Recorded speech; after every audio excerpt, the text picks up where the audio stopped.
Hi, I'm Jim Clark, Visual Arts Manager here at Hopkins Center for the Arts. Today we're speaking with James Burpee about his exhibition, Nature and Human Nature, a Painting Retrospective.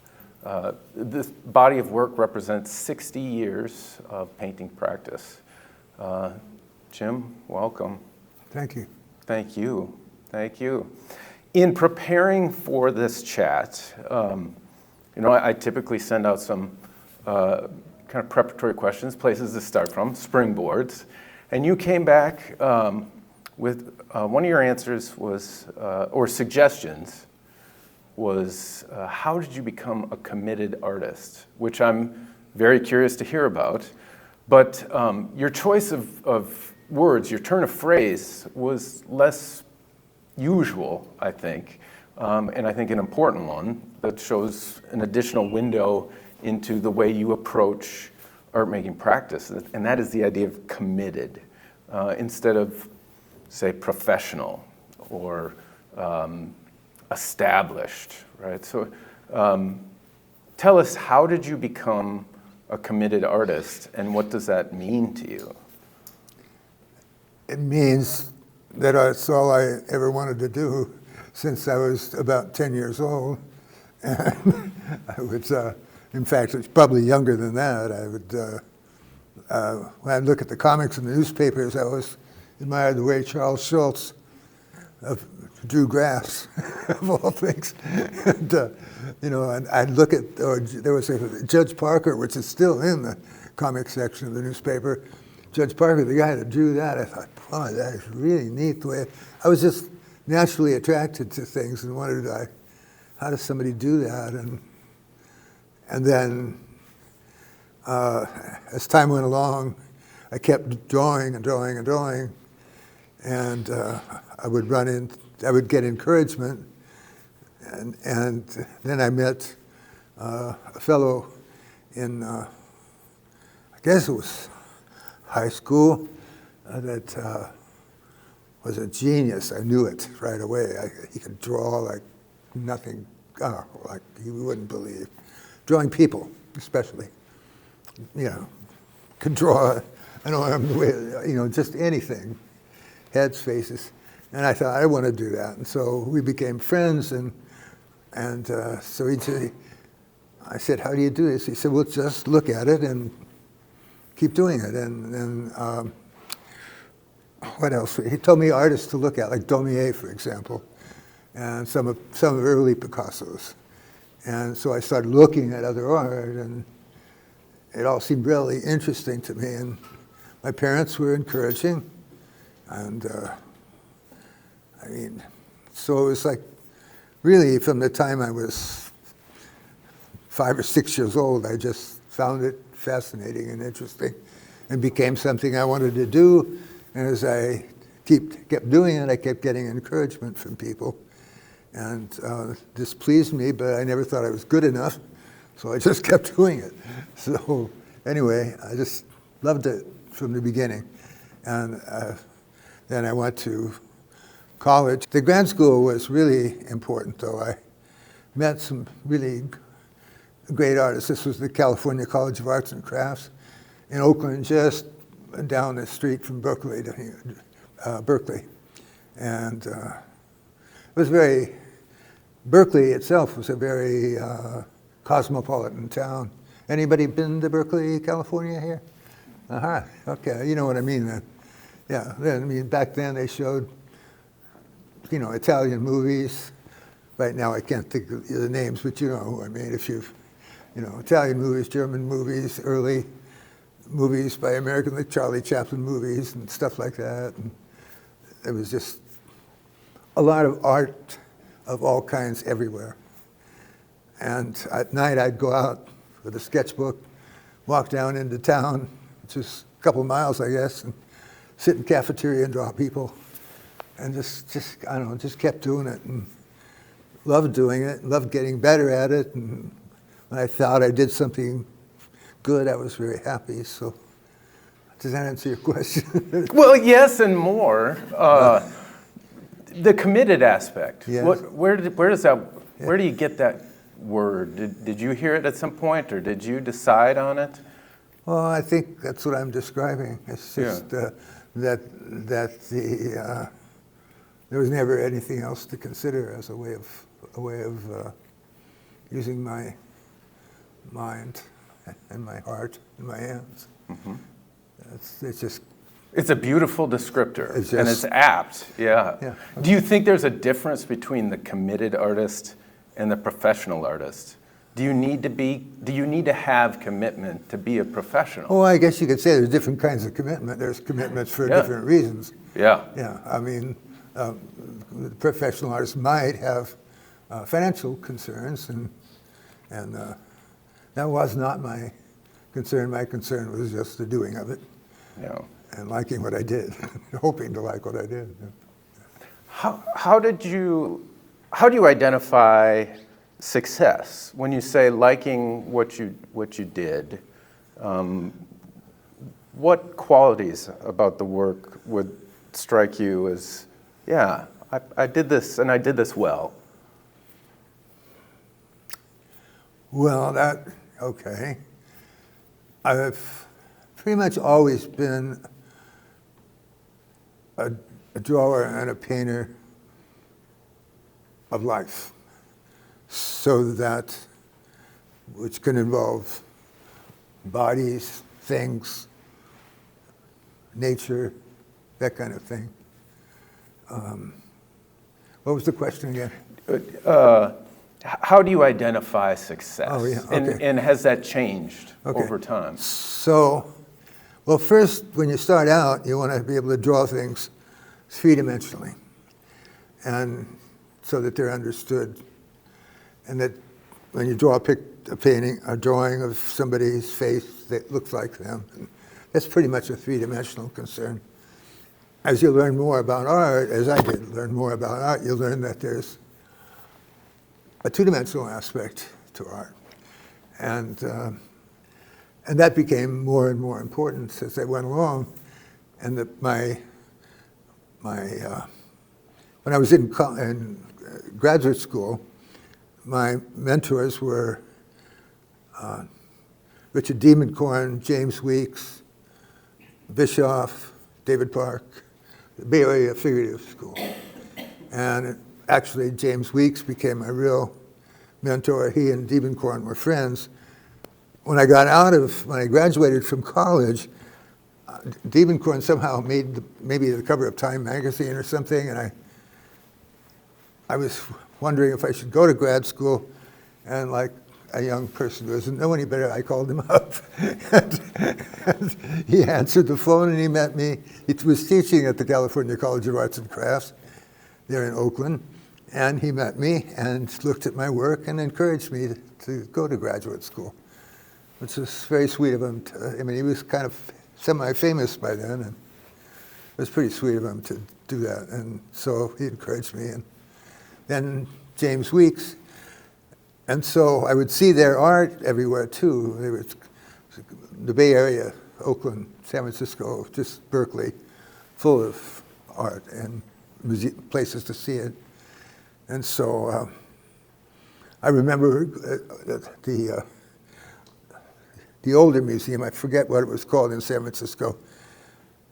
Anyway, there was an exhibit of these people. And I was walking down the aisle, and probably 150 feet down this aisle, there was a painting. Turned out to be Diemenkorn painting, and it just came across, and hit me in the eye, and I thought, wow, that is really something. So anyway, those people, the two-dimensional aspect of their work was good, so that things connect with each other rhythmically, so that negative shapes were very strong, so they didn't just fade into the background. If it was the sky, it would come forward. The color was such that the color would come forward and light up, be luminous. And that became part of my vocabulary. And it always seemed like the balance between the two. So if it was just three-dimensional, it would just be a picture. If it was just two-dimensional, it would be just decoration. But if it was both of them at the same time, sort of balancing against each other, being able to see it both ways, I thought that was exciting, an exciting idea. When you look at this, you know, the two-dimensional aspect is somewhat strong in various ways. There's strong shapes. That line that comes in from the upper right, like that, is the contrast to the line of the easel, which is intentional. It wasn't really there, but I put it there to do that, to create a contrast.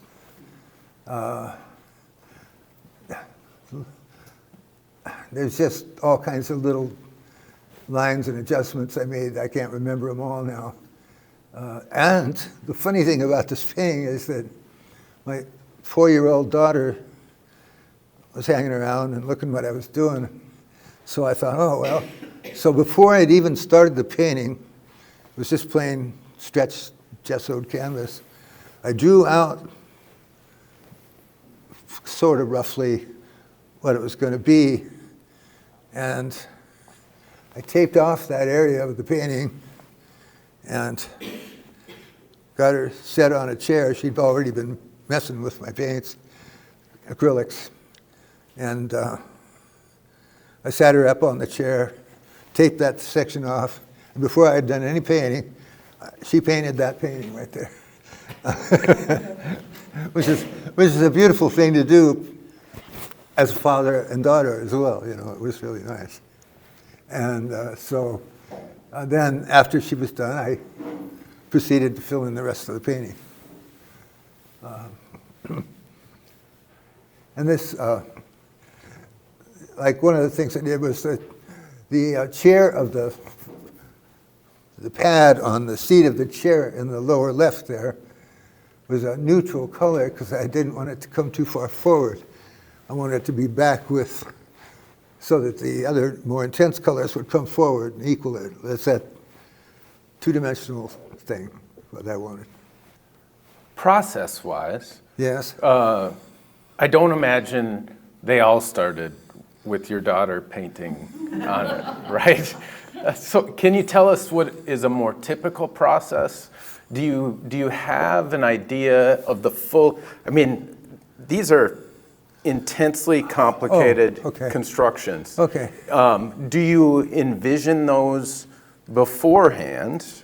And do you work in preparatory studies and other mediums, like drawing, for instance, to move your way into the painting? I know you love jazz, and within jazz is structure and improvisation. Is that something that you engage in your painting process? Well, when I'm drawing and painting, I don't think of chess, but what happens is I just draw things, and I was probably drawing her because it was so beautiful. Sure. I guess the light was coming in, and sentimentally, it was a beautiful thing. Yes. And so I just drew, and then when I looked at the drawing, I said, oh, that could work. It could be there's a potential composition. As I drew, I sort of sensed how things could be, and that's kind of how it worked. And that's the way it's always worked. Just draw a lot, and something will make sense as the compositions, some of which is there in the drawing, and some of which I can improvise to make it feel right. Nowadays, I'm working with a camera. More recent paintings all come from photography.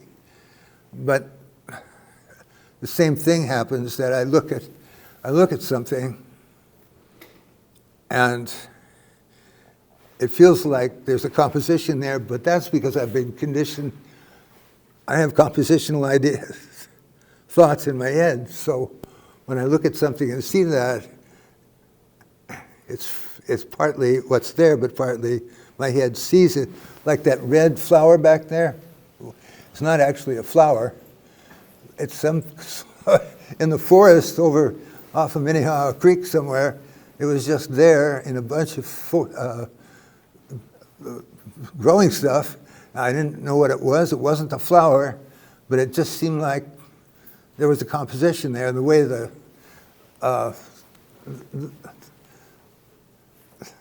things moved rhythmically in it, and so it just was there. The painting is, there was a big tree that had fallen over on Medicine Lake, and so is that the one with a person in it? It is. Okay. And he's sort of going like this. So that was just like, why did this thing happen? Why did this tree fall, this big piece of tree fall? It's just something I came upon. And so I'm always wandering around the area of Minnehaha Creek and everything, and just suddenly things just leap out at me and say, this is potential for something. Jim did share, and I'll pass this around, from current practice being based in photography, and you're capturing images, and then deviating from those images. It's not a straight reproduction, right, but a reordering of nature. Right. And he was kind enough to share a photographic reference in the painting that resulted, and I'll just pass this around. Jim, the earlier work, pre-2000, does not appear to have much reference to photography. Oh. I mean, to nature and human nature, yes. Like that one's 73, I think, and there's some nature imagery. Yeah. But the heavy narrative works seem purely invented. Is that fair to say, or did they also have some observed reference? It depends on which one you're talking about. There Sure. are different references. Yeah.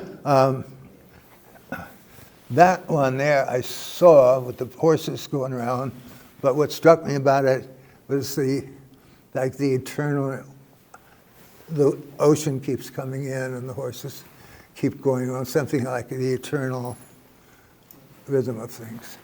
But that one there, that is from an etching by Otto Dix, a German 1930s artist. And so it was a black and white etching. And it just struck me, and I thought, I want to do that because it seems to apply to what's going on socially and politically today. And it still does, unfortunately. Yeah. So you can, I don't need to explain it. I think you can see. And, you know, the old woman on the ground. In the etching, the little figure that's sitting on the hump of the old woman on the ground was a sort of a Hitler type thing. But it could be anybody these days. You know, anyway. And so you say that Otto Dix's work was a jumping off point. Compositionally, essentially? No. No? How so? It was just the way it was. It was very well done. And I just thought I'd turn the black and white thing into color on a different scale, and people will recognize it as being applicable to this time. Sure. And think that it's a good painting. Did you change any of the characters? No, it's pretty much the way the etching was. Yeah. Except in the etching, the woman had exposed breasts, and I thought that wouldn't be so great.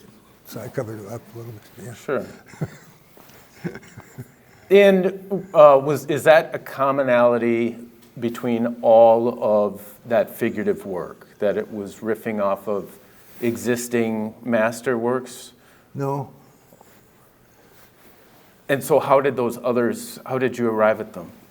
I'd have to look at each one okay. and say. How about that long piece, Gift Giver? Oh, Share the Gift. Share the Gift. Yeah. It's that's over here. Now, there was a theater in Minneapolis near Lake and Lindale that was a competition for something that would go up in their theater where they were just going to open.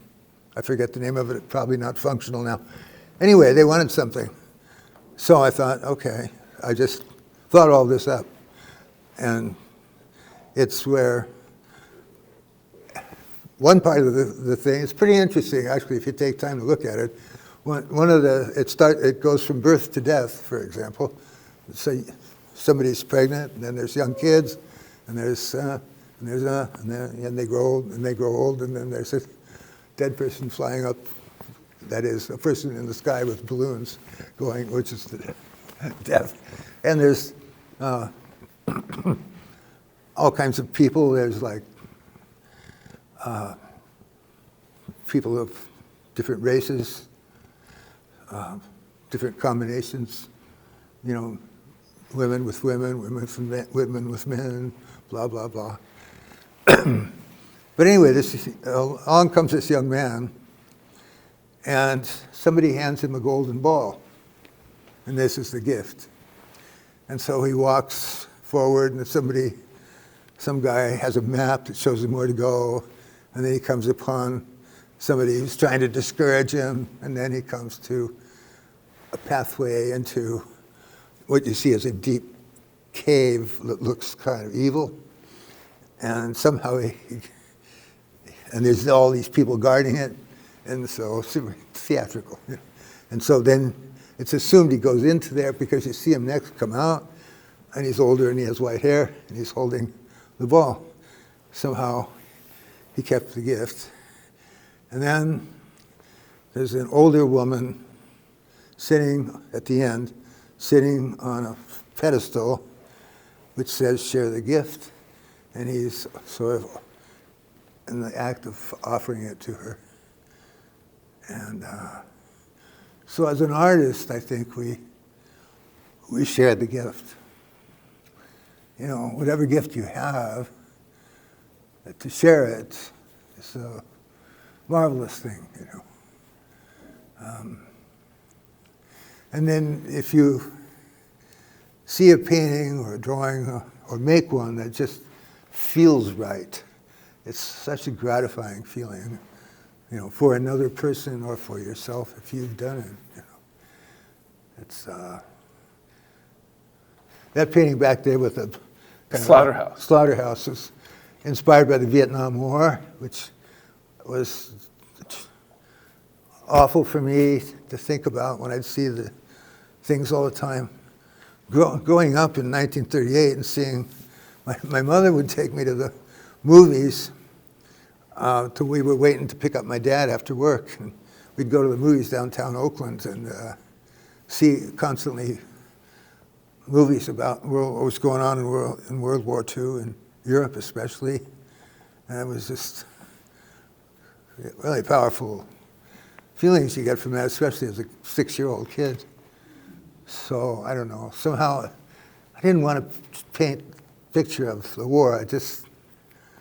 So I happened to go to a farmhouse with a friend and a place where they did that, and in my mind, it's the equivalent of the death and destruction. So, you just do I just did what I thought I had to do at the time. I didn't. Back to share the gift, it's 113 some inches long, and it's just intensely complex. Yes. And so just purely from a nuts and bolts kind of strategy, and I know that out in the display cases we have some of your preparatory drawings, yes. And I think there's a dueling pair that show up in one of those drawings that's also in Share the Gift. So did you draw out multiple scenes and then decide on how to incorporate them into that long piece, or how did? Oh, I don't remember. I think I just sort of drew it out. Wow. Yeah. It just was what it was. It just. Yeah, I guess. Was remarkable. Color-wise. It's really good, yeah. We are in agreement there. You're a poet of color. Yes. And by that, yes. It's both bold, but also nuanced. It's incredibly subtle, and sometimes it's slapping you in the face at the same time. How did you arrive at your sense of color? By studying other art, Yeah. partly. Of course, I looked at Joseph Albers has a book, if anybody called The Art of Color or something, Joseph Albers, Joseph Albers.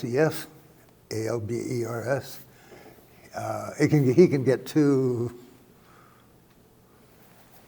teachy, but there's some stuff there, you know. Like if you took the color gray, a little bit of color gray, and put it on a violet background, the gray would look yellowish gray, and vice versa. If you put it on a yellowish background, it would look violetish gray. How colors affect each other. So you have to look out for that when you're making a painting, how things affect each other. And then, I mean, the overall goal is to make the color come alive, whatever that means to you. But it's not just the representational part, because that doesn't necessarily come alive. You might have to adjust colors to, and there's rhythms of color in the surface of the painting that occur. There's a kind of, I don't know, there's different kind of greens, for example, in that painting. And if they're different, it's purposely different. Like the light on the rug is a little more bluish green than the light of the shadow, which is a more yellowish green. So that's purposeful. Similarly, the yellow is a little more, not as reddish as in the light as it is in the shadow. So those are purposeful things where there's a sameness but a difference enough so that it comes alive. You know? There's contrast of that kind, or contrast of any kind, can tend to bring things alive. Too much contrast can be off-putting, but not enough it can be dull as dishwater. Hey, dishwater is sometimes exciting, I don't know. Anyway, like in that painting of the, maybe you can't see the bird over there. There's orangish yellows in the bottom and yellowish greens at the top. A little bit of orange excites the color.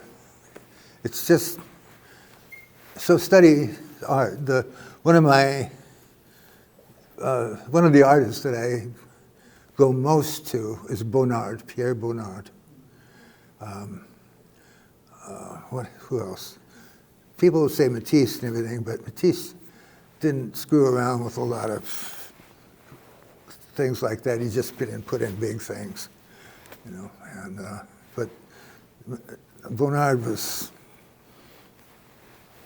careful with every square inch of the painting. Bonnard was very, very great. You taught for 48 years. Yeah, yeah. How did that influence your personal practice? I don't know. I just did what I don't think it influenced it. In my personal, I just did what I wanted to do. With teaching, I would teach things like I was just talking about, that there are things that you could know that could be helpful, but you have to respect someone's instincts as well. Every individual has an instinct for what feels right, and you've got to respect that, you know. It's that's essential. But then there are things that you can put in front of them that are known ways of doing things, and they can either adapt it or not. If they take to it, that's great. If not, they'll maybe take to something else, or maybe they'll fail, I don't know. But it's that balance. In teaching, that's what I found was the right way to proceed. Tell them things, but respect differences. Until 2000, the work was primarily the figurative work and narrative work. Yes. And then in 2000-ish, circa that period, you shifted almost exclusively, if not exclusively, to landscape. I call it nature. Nature, yeah. Tell us about that difference. I don't know. It's not important. But it is. I mean, that's what we're here. Those words aren't different.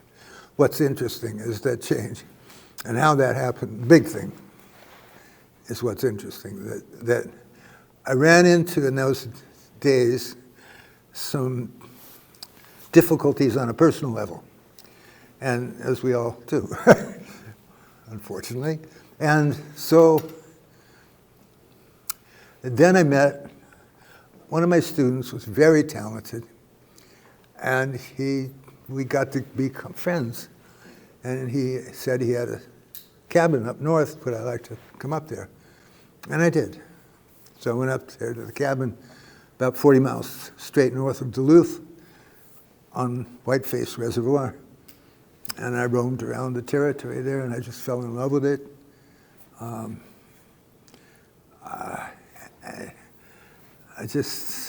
So love of nature took me away from love of other things and unliking some things. And so that was part of it. And part of it also was artistically challenging, because nature I found to be sort of, you might say, more chaotic, like those paintings over there. There's a certain degree of chaos in those that, how do you make a composition out of that? Became the challenge. And I thought, this is a great challenge, as well as loving the peace and the beauty and the variety of forms in nature and the sometimes seeming chaos of nature. So that was how that happened.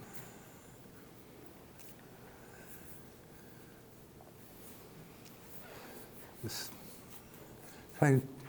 very challenging to make that into a feeling that the painting is whole and not a bunch of separate parts. That everything is knit together, like nature is. And it still keeps you engaged. Oh yeah. Just every day I can walk along the Minnehaha Creek and find something new. And yeah, it's always, it's always there to surprise me. I love it. Do you paint daily now? As much as life will permit, yes. Yeah.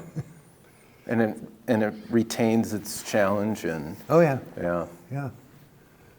You continue to be surprised? Yes. By nature and life. Yeah. Are you ever surprised by yourself? It's getting pretty personal.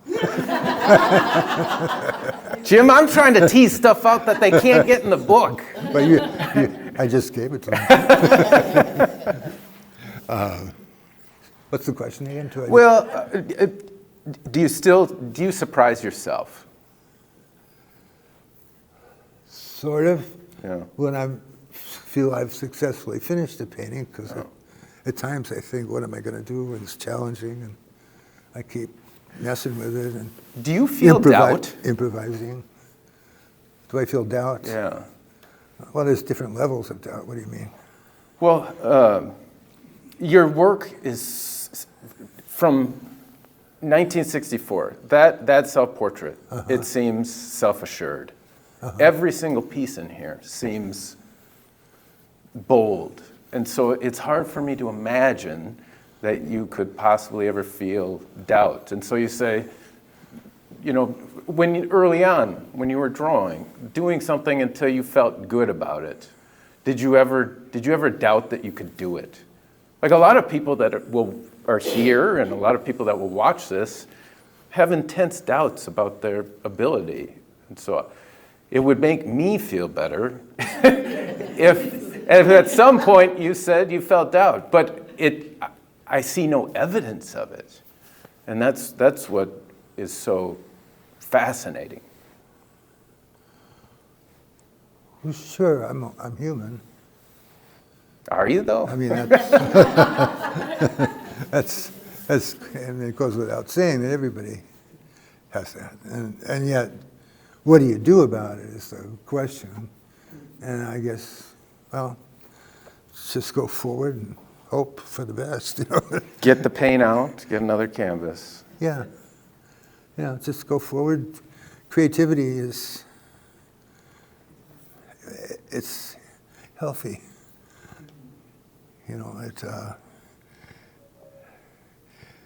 You're asking yourself always to coordinate something, to make parts whole, whether it's making food or making a painting, it's. Let's open it up to questions. Yeah. Hi, it's Hi. so great to meet you in person. Thank and you so much. Where did you teach for 48 years and survive? Where did I teach? Yeah. Did you say? Let's see. Oh, yeah. Well, surviving was Well, you're here, so you survived. Texas, Wichita Falls, Texas. It was called Texas State University or something like that. That was paying dues. Yeah, it was. So I it taught was there- mostly in the universities? I taught there mostly in the. I taught there for 7 years. Tornadoes, dust storms. The assassin was shot right on camera. And Oswald. then came up to the Minneapolis College of Art and Design, and before they built the new building and everything. And I forget what year that would be. 67, I think. I came up here and taught at the College of Art and Design until 19.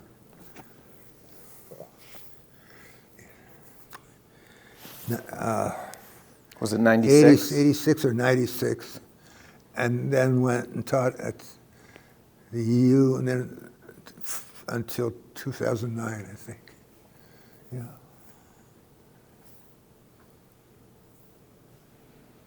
Do you ever see any of your students that you taught in town here? Rarely. I see teachers, though, that I was with. I think I had you as an instructor in about Here. 73, maybe, Where? at the College of Art.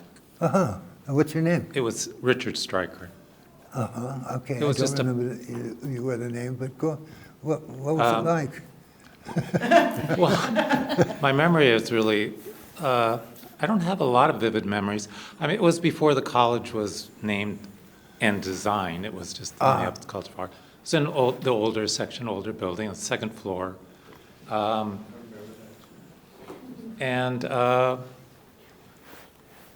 think maybe tagging along with what you were mentioning earlier, I was fairly young and maybe doubting, if this was something I was really interested in.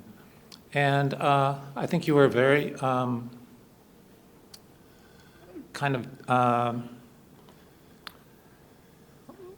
definitely encouraging. I mean, I think something I might have learned from you was just sort of, I think it's sort of something you imbued with sort of just, even if you don't have confidence, sort of paint with confidence. When you're painting, do it confidently. And kind of maybe don't let those doubts sneak in a little bit too much, which is hard to do. I mean, I think Jim was sort of saying that. I think we all as artists, you approach the blank canvas, you have some doubts, you have some sort of, there's just so many choices that there are to make in the process of painting. But whatever,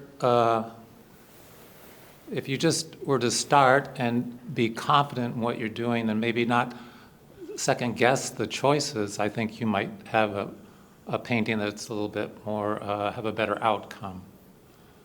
I think I do that to this day. I just try to a little bit block out those sort of doubts of what you're doing. Yeah. I think sometimes the process of just doing it, if you lose yourself in the painting, not thinking about so much, the right or wrongs of it, but just the doing of it, sometimes you get, people describe it as you sort of get in a zone where you sort of forget, what day it is, what time it is, what you really, how you were approaching the subject, exactly what your intention was. Yes. You're just putting, figuring out, all you can really think about is, what color where, and Yes. and just sort of that process, and then just do it confidently. Yeah.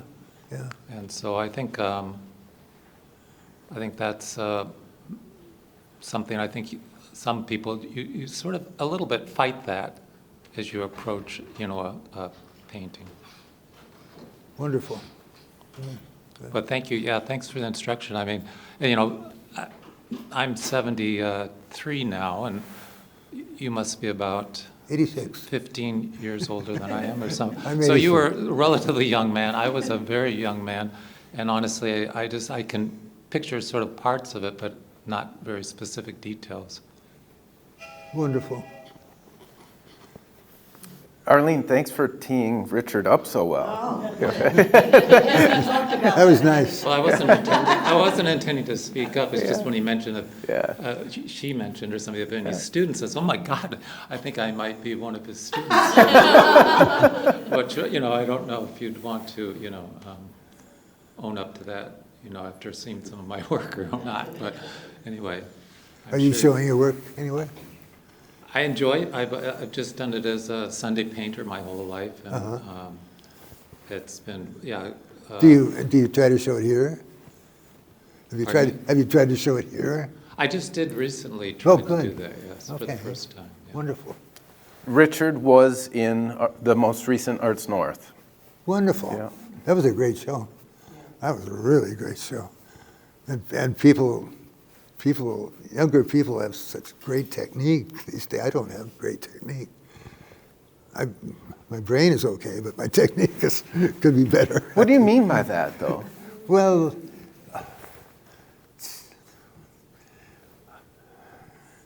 fine things, and I'm sort of a little more broader in my approach. But that's your style. Yeah. Everybody has It's who I can't help but be, yeah. Yeah. And it works for you. It works for me, yeah.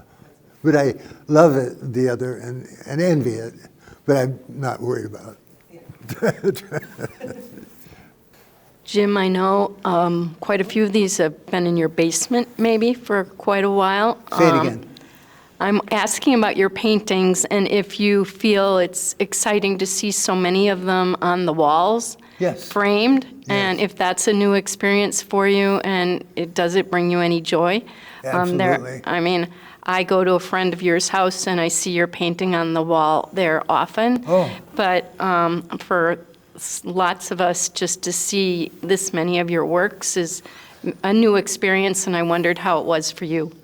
It's just, it's wonderful. I'd like to fill about 5 more galleries, but because I'm pretty proud of it, and but it's wonderful. And so you say you have friends that have seen my. Dorothy has your painting right in her Yes. living room. Yes. Well, come on over sometime. Give me a call and remind me of this, and you can, if you like, come down to the basement. And there's I have sold a lot of paintings. The Bonnie, what's that financial place? National. The bank, you mean? The federal bank? Federal Reserve. Federal Reserve. There are a lot of Hopkins Center for the Arts, but there's no use traipsing around all those places. Just come on over. A lot of hospitals have the nature work because I think they found it. Would you say it? I said we have ample inventory. Yes. Probably 150 paintings in the basement. Yeah. Your grandson says 338. Oh yes. Could be. Anyway, yeah. Can you tell us what the painting was that the Federal Reserve bought? Yes, it was a painting. Wait a minute.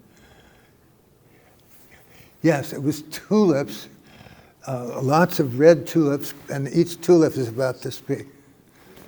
Yeah. It's gorgeous. Is that in the book? In the book, I don't remember whether it's in the book. Oh, okay. Yeah, my book's out there for sale. It only goes to 2004, and it's dirt cheap too. Used to sell for $35. Now it's $15. Just the place here gets a cut, and I get a cut. It's no, I'm not trying to make money off it. In other words, just to share the gift. You know? Share the gift. Yeah, I was thinking that, I'm not sure, but it looks like you made a transition between figurative work and trees and leaves of landscape. And I wonder whether that was a conscious transition, or you're still continuing with both ways of working. And another thing is, where do you get your color from, nature or out of your head? What was that last question? Where do you get your color from? Is it from nature or is it out of your head? Both. Or both? Yeah. Yeah. Yeah. What's needed to make it a solid painting? Probably some of it comes to my head. Well, it could be a lot of it comes to my head. It's a conscious decision, but the painting needs this.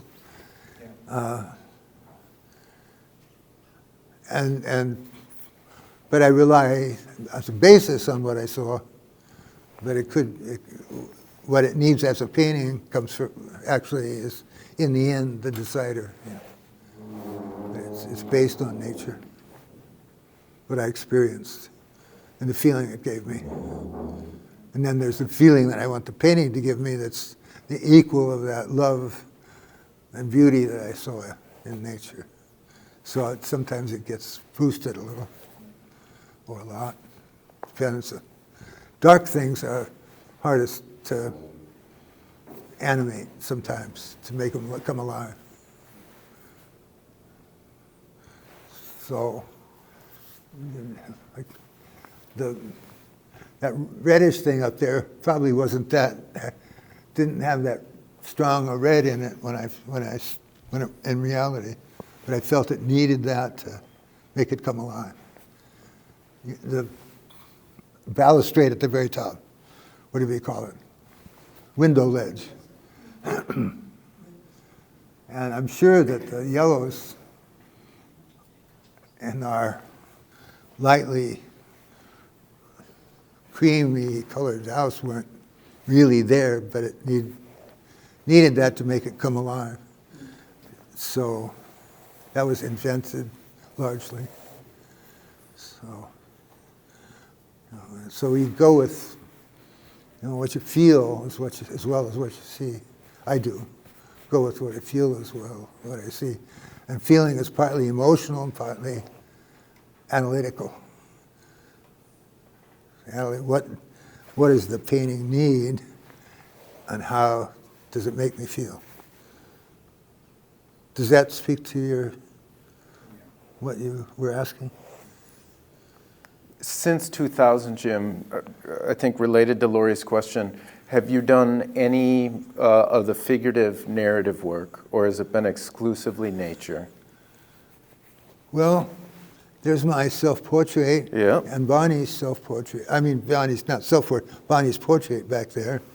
And I sometimes think about it. Bonnie, is there anything you can think of that I've done to figure? No, I mean, in fact, those would be the ones. Yeah. But I think Jim sees the world differently than the rest of us. Everything's got a square around it. A rectangle. A rectangle, whatever. Well, I do. Yeah, I see compositions constantly. Right. Yeah, if I were to think about doing it, I could see a composition here and make a painting of it, because it's just the way I see now, after years, of doing this. I get it. The reflection.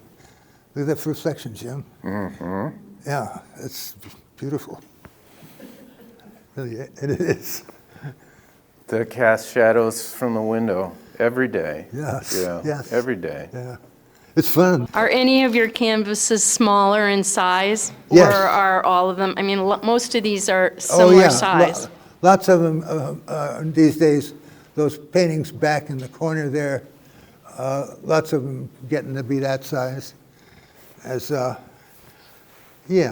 as your physiognomy changes, you might. I go a little bit smaller sometimes, yeah. As my physiognomy alters and modifies. Jim, maybe to wrap up, come back to what do you feel is the function or purpose of art currently in our society? Well, the visual arts, sculpture, painting, printing, printmaking, we're all contemplative arts. That's one of the rare things about the visual arts. It's contemplative. And all the arts that you see on television and are loud arts. Taylor Swift. Kelsey got fired, I think. Anyway. Or he quit. Anyway, that's all news and loud music. You just got to see this. It's bad. You act like that. But this is a contemplative art. So that's its potential value in society.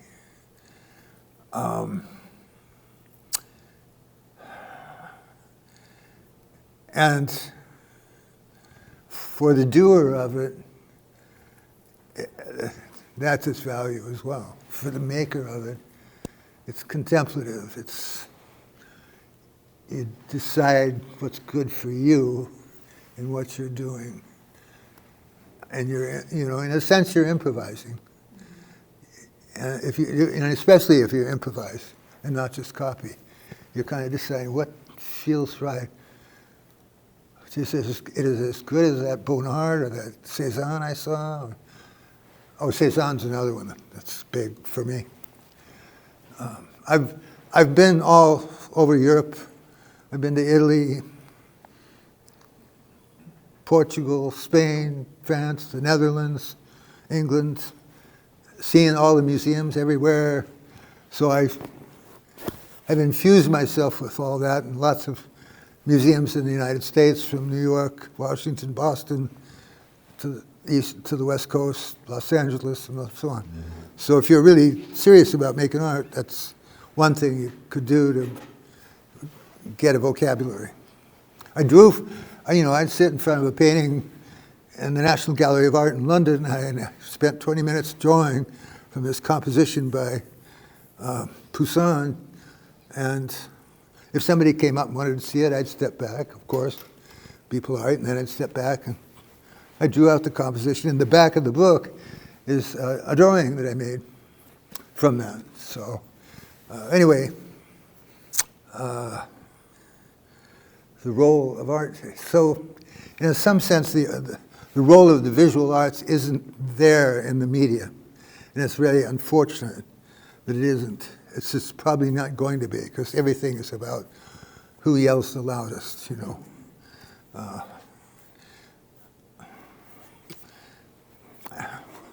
What's the most showy? What's the most publicly expansive, And that's just the way life is now, and it's the way it is. Nothing I can do about it, nothing we can do about it. But the quiet path is a good path.